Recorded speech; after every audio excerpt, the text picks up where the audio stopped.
What's up, everybody? Thanks for tuning in to this episode of English Turks, where I review your favorite Turkish series with and without English subtitles. And today we're back at it again with another review of Adim Farah, but this time we're on episode 2.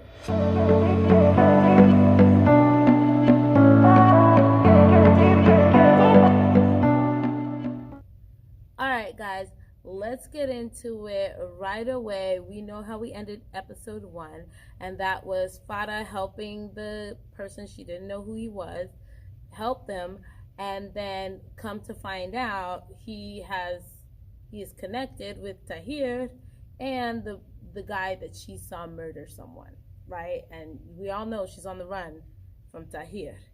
And so Tahir comes around, gets her, gets the son, and takes them to his house. She ends up cleaning a whole room for her son to be in, and her and her son go to sleep in this room, blah. Now, they end up, the next day, the little boy wakes up, puts on his astronaut suit, goes out to talk to Tahir, and they're just having a conversation. He lets Tahir know about the game. He wanted to see if he won, and Tahir goes along and plays with it and actually takes him to play soccer. Now, meanwhile, her friend, who was freaking out about where she was, which I finally figured out who the friend is. The friend is the sister to the sheriff, sergeant, whatever he is. That's his sister, and they happen to be living upstairs to Farah, and I think they own the chief's dad, who was also used to be a police officer, owns the building that Farah lives in, and she rents in the building. But because the daughter and Farah have become so close, that's why they're like have this sister relationship going on. So anyway, she's freaking out. She tells her dad, we gotta find them. I found information. I think she's her or something like that. So then he tells his son, who's the current chief of police, hey, let's go. I need you to take me somewhere so I could just check on something. While they're at the hospital trying to figure out what happened to her, they find out that she helped this mafia person, and that's the person that Tahir works for. So obviously the current police chief, the one that's chasing after information, is like, what? Let me know what's going on. And they review surveillance video, and they find out that Farah had gotten into the car. The person that they were coming to check on had gotten into the car. So they go over to Tahir's home, which technically it's not. I don't think it's Tahir's home, but I'll let you know why a little later. So they end up going to the home. Tahir hears them knocking on the door. He keeps the son, I guess, in like a garage on a far side of the house. And the mom wakes up, Farah wakes up, and she is like freaking out looking for her son. And then when he hears all the banging, he ties up Farah's mom in another room on another side of the house. He goes out to greet them. He starts yelling for Farah, where are you? Farah tries to get their attention, but still isn't able to. But obviously what they're doing is illegal because they don't have a search warrant. So then the dad convinces his son, like, let's get out of here. We can't do this. Let's go. So they get in the car and go. Now Tahir takes Farah and her son over to the mafia boss's house so that he can meet them.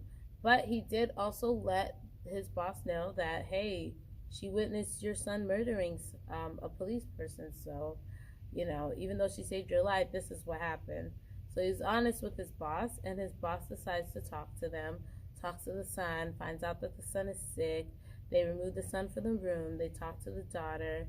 She says she was a doctor in her past life. And basically he's like asking her questions, but Tahir keeps stepping in, and this is where you first start seeing that Tahir has some kind of like, he feels for her in some way, and his boss actually recognizes it because he keeps not allowing her to answer things and just answering for her based on what he thinks his boss will agree with. So then the boss finally tells him, like, all right, you go ahead. We're gonna, because you saved my life, we're gonna take care of all your son's medical bills, and you can go ahead and just go home. Just make sure you keep your mouth shut and never say anything. So Tahir's thinking like, whoa, this is a great solution to our problem. Well, her problem, but now I think he's kind of like in that situation, taking the problem upon himself. So she comes out, she's like, I'm leaving, blah, blah, blah. They end up going back to her place. And, Tahir goes in and speaks with his boss, and his boss tells him, okay, we are going to take care of the son, but she has to die because she has too much of a good conscience. She's not going to keep it to herself. She's going to eventually tell on my son, and I need to protect my son. She decides like, hey, I'm going to do this, and we'll hire someone else to do it so that Tahir wouldn't be responsible for it.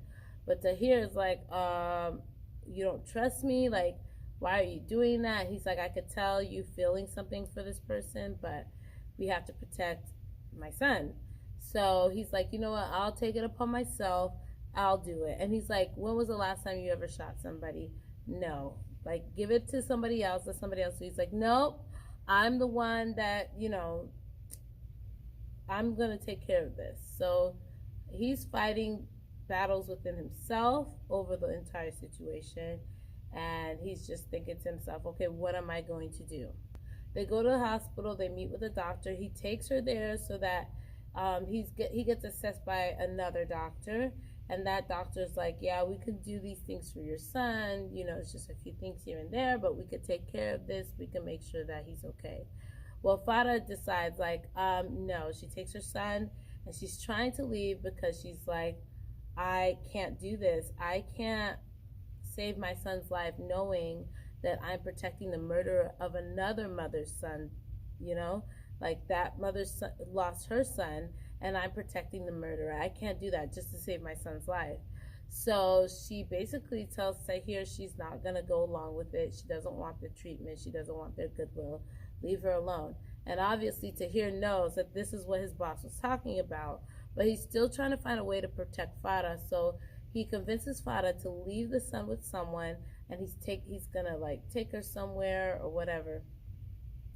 So he ends up taking her over to a house. It's like a house apartment place, and she goes upstairs with him. It's all the way at the top floor, and he tells her, he's like, here, clean this entire apartment, and I'm gonna pay you for it, and you're gonna take that money and use it basically towards your son's treatment.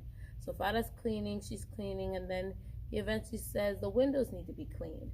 And so she starts cleaning the windows, but it leads onto a balcony on this, like, I don't remember how many floors they went up. But she starts cleaning the windows, and she steps outside to clean the windows. He walks behind, walks out another set of doors, and, like, comes up behind her, and basically, in a way, does something that causes her to fall backwards and over like the railing, and she didn't actually go all the way over, but she's leaning backwards, right? And they do that whole slow motion, let's take a whole minute to assess the situation, and then he pulls her back up. She runs into the apartment, she starts screaming, you're trying to kill me, what's going on, you tried to kill me. And he's like, if I wanted to kill you, I would have killed you. So then they end up leaving that place. And he starts asking her like weird questions, like, do you have, like, where were you gonna go? How were you gonna, what was your plans when you were planning to run away? Basically trying to assess if he can help her with those plans. He calls one of his goons and tells them, hey, I want you to make her a passport. Now the goons are like, don't get on the bad side of your boss. We'll take care of killing her. If it's too hard for you, we'll do it. He's like, no, I've got this. And I think I skipped the part where Farah, when she came home, the police chief questioned her, and then he started putting blame on her, which was really weird because he's assuming that another girl was her was the one that jumped out of the car and witnessed the murder. He's not thinking it was Farah because Farah refused to say anything to them, so he just went on the immediate defense. But then there was another girl that was like in the club with the murderer, and it turned out to be, I guess, somebody that Tahir used to mess around with. Well, that girl ends up trying to commit suicide, but thankfully, as they're heading back to her place, he's able to detour, go to the girl, and they actually end up taking her to the hospital and getting her stomach pumped because she took too much medication. And she's like talking to Farah like it's Farah's fault and all this stuff. And Farah's like, listen, these are evil people. Get yourself out while you can. Like, don't even try to be with this man. Obviously, we could tell that this girl is going to be a big contender because Tahir told her, like, there's nothing going on with us. The police chief tried to get to this girl as well, both times, while she was in the club partying with the murderer. I'm calling him the murderer, but you guys know what I'm talking about. And when she was in the hospital, both times she kind of was like, nothing's wrong. And he's still thinking that Farah's bad and that this girl is somehow the one that he's trying to protect. Let's go on over to the actual murderer, the rich boy that killed the undercover cop. He ends up going to the funeral for the undercover cop because it's just so much turmoil in him. He actually went out and partied the night before. He ends up going to the funeral, and he ends up connecting with the police chief's sister because she was there, and he was like talking and saying like, why are you haunting me? What could I have done? It was your fault. And then she came up to him and she's like starts talking to him. So obviously, you know, because she did give him her number, you know there's going to be a connection between these two. I don't know if it's going to be a love connection. It looks like that's what it's going to steer towards, but there's obviously going to be some kind of connection there. And so Farah, you know, she's at her home, and Tahir goes to his home, and he is just going through all these thoughts about like what's gonna happen. He has to protect his boss's son, and Farah is going through all her own thoughts about what she is gonna have to do, which is basically snitch, which she's not supposed to snitch. So she's thinking about all the implications that could happen. So then Tahir, I guess, comes to a resolution with himself and says, like, I guess he decides to drive over to her house and basically do the job that he really didn't want to do, which is to, well, he had a gun, so I don't know what he's going to do, but that looks like what's about to happen. Well, Farah ends up waking up. Well, actually, Karim Shah woke up first, and he's like all delirious. He's looking around, and he sees a lamb in his home, in his room, and he's like, ah. And Farah wakes up and notices. She's like, what are you looking at? She's like, well, there's a lamb. It's right there. Did you buy me a lamb? And she's looking around, and she sees nothing. She touched his head and realized that he is burning up. So she starts dressing him as fast as she can in his suit because obviously something happened. And as she's walking out of the room, she sees Tahir, and Tahir hides the gun behind his back, and she tells him, help me save my son, help me save my son. And as you all know, like, cue into episode 3, he's obviously going to step in to do something to help the son, and that's going to make them draw closer to each other. Guys, this show is interesting. I love Demet's acting in this. I love everybody's acting in this, to be honest. Everyone's doing an amazing job, even the little boy. I'm going to assume that the boy is going to be sick, and he's going to probably end up helping her. And then he'll tell his boss, like, I went there to do the job, but the son was sick, so what could I do? You know, she caught me off guard, something like that. I'm sure he's going to become at odds with the dad.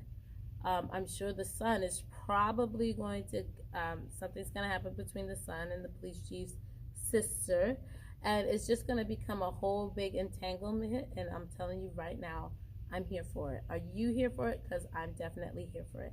Let me know what your thoughts are about this episode below in the comments, and I'll talk to you guys in the next one. Bye.